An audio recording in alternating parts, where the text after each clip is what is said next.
2 black, 1 red bush,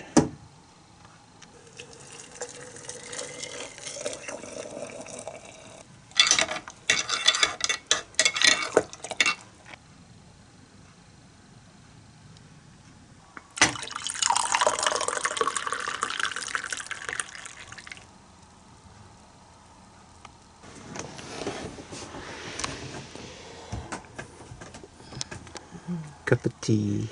Thank you, darling. Ooh.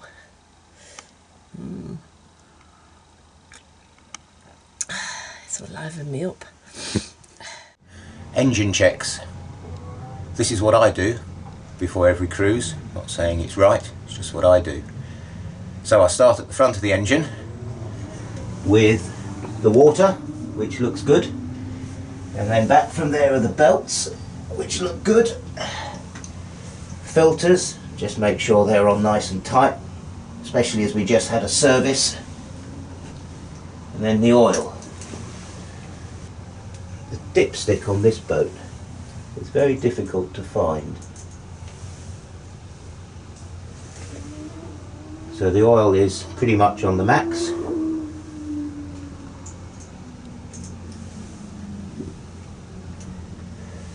And the final thing I do, if I spin round,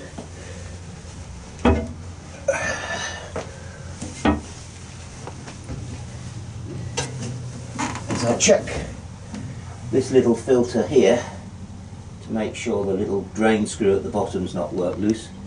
Heavy rain last night means we've got a little bit of water in the bilge, so we'll see whether we can pump that out.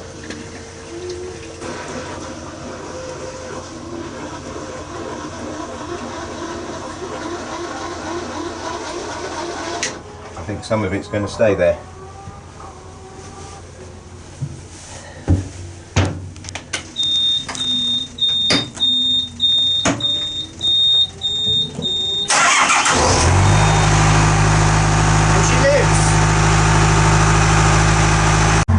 Post-start checks, well, I usually wait for the temperature needle to move a little bit before we move. So the engine's warmed up a bit. Oil pressure's high at the moment, that's because the oil is cold and thick. That will come down. Start battery is getting 13.3, 13.4 volts. Domestic batteries, which have already had a little bit of solar, are up at 14.2, which is pretty good. So today the plan is to go down those locks, pick up some water, empty the toilets, and end up at Alrewas, where there are shops and we can restock the boat. And what we thought we'd show you, as you probably already realised, is the nitty-gritty of an average day on Dreammaker. My yummy breakfast. 0% Greek sour yoghurt, wonky blueberries and some oats. But it doesn't have anything. Yeah.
And now for the fun part of every boater's day.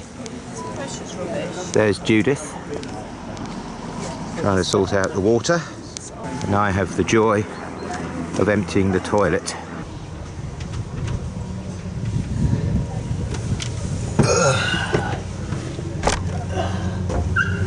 This is an L-sand point where you empty the contents of your cassette toilet. A gruesome task. I'll spare you the details.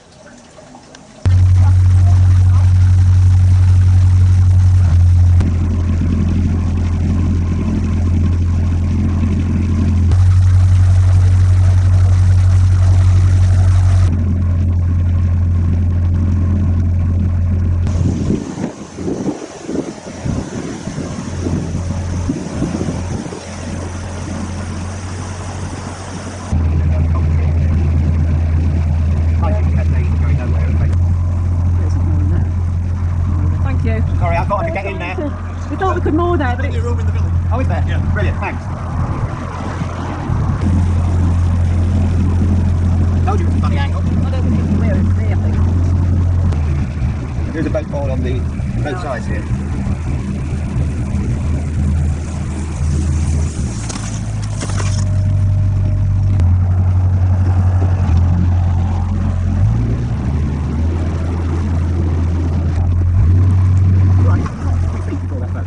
Perfect position for considerate mooring.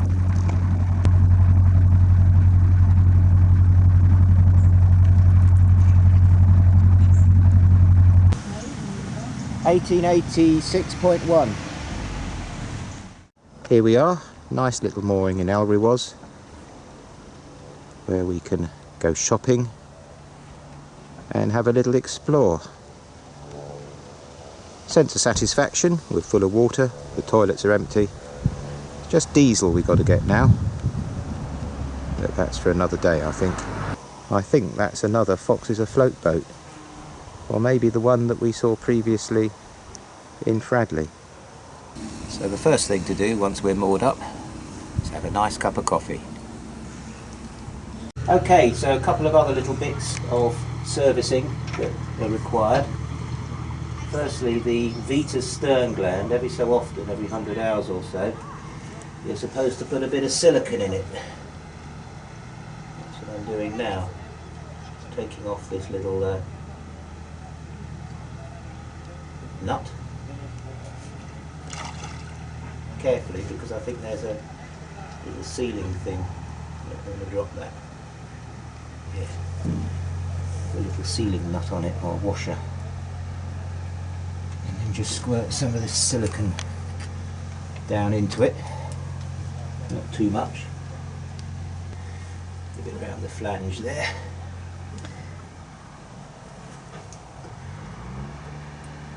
And that should be good for another 100 hours of running.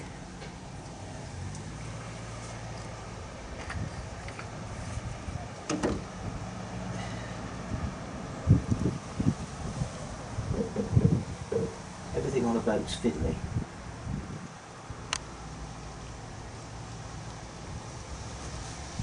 Maybe I should use it with my right hand. Just tighten that up. Where's my Allen key gone? Right, the other thing that you should do every so often is just drain this filter here. Which I think means I've got to adjust my position.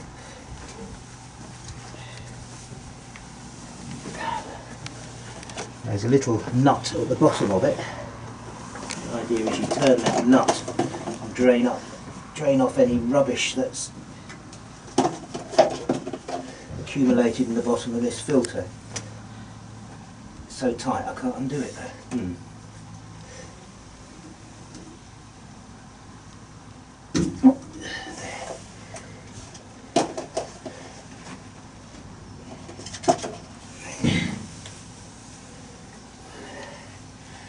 That looks healthy diesel to me. Might even pour it back in the tank. No, we'll dispose of that and make sure that's good and tight. If you remember, I always check that before each cruise anyway. Make make sure it's not leaking.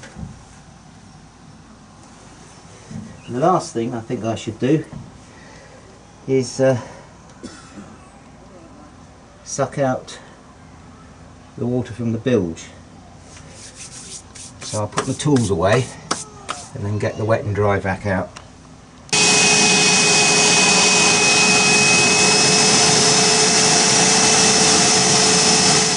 Chores done, let's go shopping.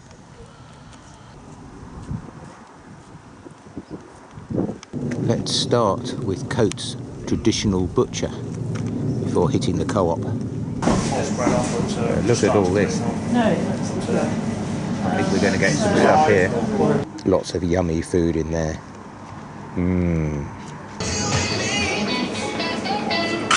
Here at Central England Co-op, we aim to provide you with all the best fresh produce. All stocked up. Let's get back to the boat and have some lunch. So Judith is going to sort that out. I know better than to get involved. How's that lot all going to fit in our fridge? It will. Judith is now going to do fridge Jenga. Look at that, all squeezed in. I'm supposed for some fizz. And for lunch, we're having some Staffordshire oatcakes with grated cheese and chutney. Lunch is served. Staffordshire oatcakes with cheese and pickle. Lunch has been had and the washing up has been done. Now this mooring happens to be very close to the National Arboretum, so it seems silly not to go and have a look. So let's go on a walk and see what that's like. Oh, what are you find? You're on a walk. Look at this.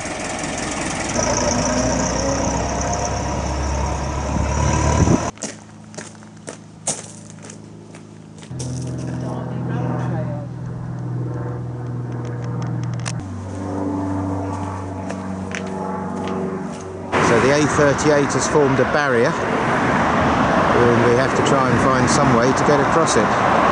Well, we survived crossing the A38, now we've just got to get across the, I think it's the Crewe Derby line, and then we might be getting towards something a bit more countrified. So we're in fact just walking along the last few hundred yards of the National Forest Way that goes all the way from Beacon Hill in Leicestershire, near where we come from, to here, the National Memorial Arboretum. Signpost says it's this way, so let's see what's this way. This is actually quite impressive. This is the Armed Forces Memorial that we're walking towards.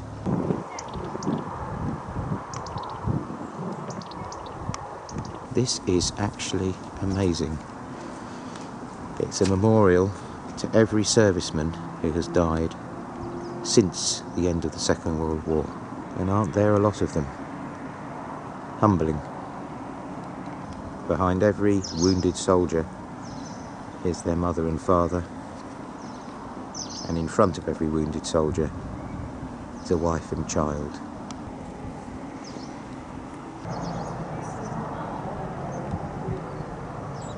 And this curved wall is like the Whispering Gallery at St Paul's. Judith is the other end. Say something, Judith. I'm a long way away from you. It sounds like you're right next to me. That's amazing. Well, I don't know what I was expecting, but this is truly impressive. I think both Judith and I will come back and have a proper look round at some point in the future. For now, however, it's closing and we'd best get back to the boat. Here we are back at the A38, all that's standing between us and the pub. Wish us luck.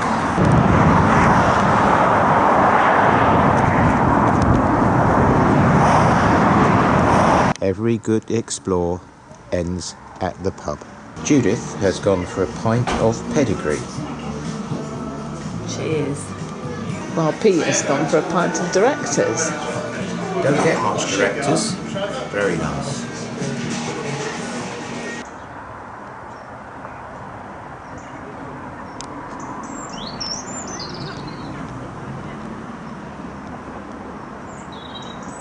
Here we are back at the boat. Plan now is to have a shower. Fill up with water. We've been cruising, so we should have lots of hot water. It's the time to get nice and clean.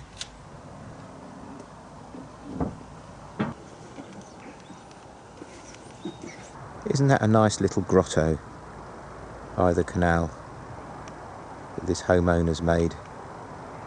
I'm on my way to get fish and chips. We've had our showers, fire's lit. I'm just going to get a fish and chip supper because it's Saturday night. Excellent. And it looks like Alrewas has gone to sleep. The moon is lovely tonight, and just above it you can see Jupiter. The brightest it's been since 1963 or something. Lovely. Look at that. Feast fit for a king. What did you think, Craig? So we had a lovely meal. Great fish and chips. Award-winning apparently. We usually like to have a little look at the canal at night with the lights reflecting on it. And then it's time to close the boat up and get inside all nice and cosy. So Judith's going to read her book for a bit. I'll do a bit of editing. Fire's glowing nicely, so we're nice and cosy.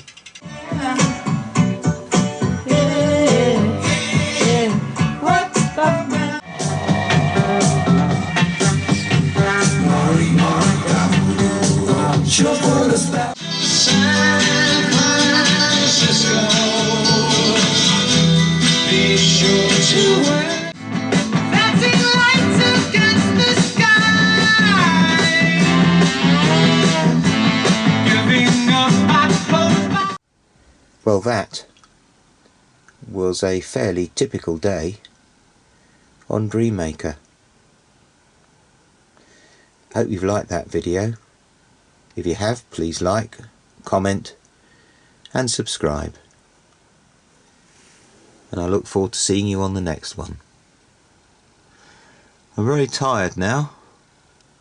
It's been a full day. Good night.